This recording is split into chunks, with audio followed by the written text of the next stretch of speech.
it is mentioned by Srila Bhakti Vinod Thakur and other places about Brajamandal Parikrama.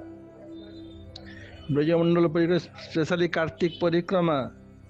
Some are starting from Ekadashi to Ekadashi, some are Dadoshi to Dadoshi, and our beloved Param Gurudev has started from Purnima to Purnima.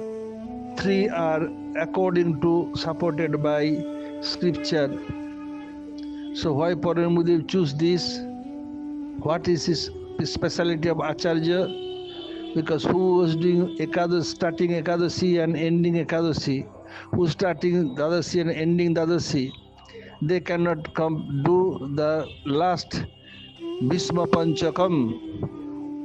So Param Gurudev keep this idea. If we start from Purnima to full moon, then we can get Bhisma Panchak also. So we are following him. It mentioned by Bhakti Vinod Thakur to do for Kartik and for other acharyas also as before. Hare Krishna.